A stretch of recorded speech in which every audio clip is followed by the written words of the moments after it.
Hi, and welcome to another episode of Tuesday Talks with Mom. Hi, Becky. Hello, how are you, Tara? I'm great. I'm so excited for families across the nation. It seems like school choice is popping up everywhere. And now that the application windows have come to a drawing close, what do we do now? And I think that parents all over the place are going, okay, patience is not, it's not our greatest strong suit. Yeah, So I thought it would be really good to come on here and chat with you about some things that we did while we were waiting for those applications to get a response. Did we qualify? Is my child in queue? Is there something that was missing in our document? Or what can we do to get ready if the scholarship is actually awarded? exactly. So thanks for joining, Becky. And I think that this will be really helpful for parents, just to get I some think so quick too, ideas. because both you and I have been through this process Hmm. in different ways, and I just think it's something good for parents to hear. And if they have questions, they can drop them in the comments, and we'll address them in a future episode. Absolutely. So, first, I think it's always important to develop a student biography. Hmm. It's something that I did before my son with special needs actually went off to kindergarten. And then I started doing it after I put my girls back in school, after they were schooled at home, so that their teachers knew a little bit about them.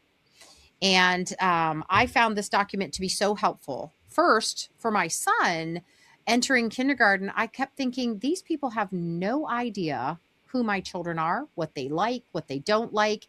And for him, particularly, I was worried about behaviors.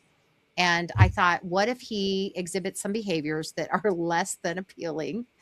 And I'm sure there's some parents out there, I fretted every minute. And yes, indeed, he did exhibit those behaviors. And so I was. As a child. Every child does this. So I really felt that it was important for them to know, how do I de-escalate things? Hmm. What helps me understand him? What are some things that will help him understand what's being asked of him? So for parents of children that are changing their school choice environment, that can be really scary. For my girls, they were used to things here. They were used to starting school. They were getting they were used to finding out what worked for them during the day. So now they were going to have to navigate what worked for the school. So a couple of the things that I think that are really important to put on these, um, is, where is he or she academically? Where are they academically? Where are they socially? Talk a little bit about areas of strengths and areas of weakness. I think it's really important to talk about opportunities for growth. Hmm. Maybe why you chose that academic environment. Yeah. Um, Becky, is there anything that you want to share that you would put on your letter? I look at this as a snapshot of this is where my kid is at this moment. This is where we want him or her to be. Hmm. This is where we see him or her a year from now because of the change in the education environment. And just that communication. I will tell you, as a former teacher, I loved receiving Hmm. this information because even though I taught junior high, and I mean, you know that junior high kids, it sometimes takes a little bit to get to know them, and especially Yeah. if they are shy or they are introverted, or maybe they Yes. have communication skills that need to be worked on. If a parent gave me some insight as to how, as a teacher, I can help them, I can be in tune with them, that was so valuable. So I see it from both sides. I see it from the parent side, from the teacher side. I would say from the parent side also, just letting the teachers know, like, this is what we see at home, and if you see something different at school, Yes. that's great, fantastic. Let me know. If you see something at school that isn't fantastic, let me know that as well. Yes, and I echo that, as the last input on this. Can also lead for those children that may have, like you said, difficulty communicating, maybe an introvert, an opportunity to create a communication Yes. model back and forth. And it can start right at the beginning as opposed to waiting until there are problems. So I Yes. think that so number one, develop your student's biography and tell a little bit about your child because you, the parent, know your child better than Right. anyone else. That's right. Becki, go ahead and introduce our second tip here for Yeah. what you can do while you're waiting. Get to know your future education environment. And I think this is really important, especially, in this, we're in spring right now. Yes. So we're not quite at summer break. We're not ready to, cut loose for a break.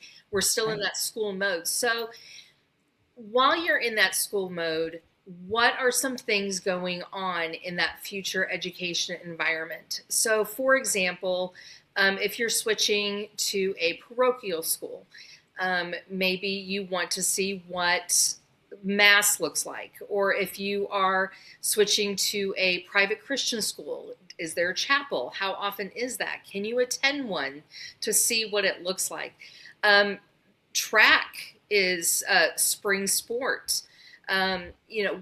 What do those events look like? And all of those things give you a sense of what the school culture is, and that is something that we as parents value. We don't send our kids to school just for the academics. We're looking at the social as well as how our students are going to fit in emotionally, and I think the families value that community. And so if we can participate in Yes.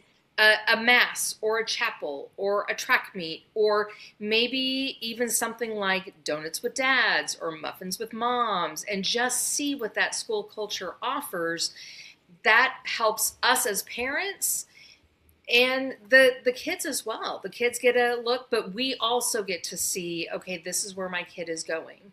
This is what my kid will be experiencing. I think that's really important. It builds anticipation, it Mhm. builds community, it builds enthusiasm. And if your child was kind of unsure, it also gets them really excited about it. One of the things we had talked about when we were putting this together was the mission statement Yeah. of the school is usually posted right there in the main office. Go and get familiar with that. Talk about that with your children, what the school is all about so that they can kind of take some ownership with it. um, get together with some other parents to have some coffee with them and talk about different volunteer opportunities and Yes. ways that you can become part of the parent groups or just becoming part of the community. You mentioned the sporting events. Don't forget about the fine arts and Yeah. maybe any choir concerts that are going on. And most importantly, be an observer. Observe what's going on. Check out whether it's you need to have uniforms, whether or not everybody rides the bus, or if parents do drop off. Different types of transportation. Get an idea of what type of supplies you need. Yes. Kind of get a feel for that, and I think that that can really be helpful for students to not feel like the new kid on the block, and just kind of assimilate in. Finally, that third thing, that final piece that I think is so important while you're standing in the hall waiting to find out whether or not you got in, finish the paperwork. Yes. Becki, this is I think as a former teacher, we're both, your current homeschooler, I was former paperwork. Oh, what a drudgery. But it's important, It especially if you're is. taking advantage of scholarships or ESAs. I think it's really important. So I think it's important to make sure that you have copies of your children's assessments. Hmm. If you have a child on an IEP, make sure you have an up-to-date current copy of the IEP. If you were not required to submit that at application, you will be required at some point. That's accountability measure. It's Yep. important that we make sure that we show our fellow taxpayers, hey, this child with a disability qualifies for these additional services, and we're making sure that we have proof of that. Yep. And maybe any transcripts from one place of educational enrollment to another so that we Hmm. make sure that students get into the right class. Believe it or not, my youngest child left her public school during kindergarten and was transferring to a charter school, and the charter school moved her up a grade. And Wow. yeah, and it was That just a is mess up on their part. yeah. And we had to actually have that discussion. Hmm. And hey, I think she's up a grade higher than she's supposed to be. And so, if I wouldn't have been up on the paperwork, my daughter would have skipped an entire grade and went from kindergarten to second grade and probably struggled. So keep up on that paperwork. Anything that you want to say? I know you had mentioned digital copies are just as important as paper copies. Talk a little bit about that and maybe from your school experience, how important that is. Yeah. As a retired teacher, I love paper so much. I love the notebooks, I love the process, everything. But I also know that when it comes to applying for scholarships or when it comes to applying for any financial aid, they're probably going to want electronic copies of things. And so it can be as simple as scanning it with an app on your phone and saving it as a file, as a PDF. And that way you've got the paper copy, you have the electronic copy, and you are good to go. Well, I hope that we were able to help you with a few things to be ready for whether or not you get accepted by the scholarship program while you're waiting in the hallway. You can write your child's bio, you can become familiar with the new educational area, and you can finish your paperwork. If you have any other questions, feel free to reach out to us. But thank you so much for joining us on this episode of Tuesday Talks with Mom. We'll see you again soon.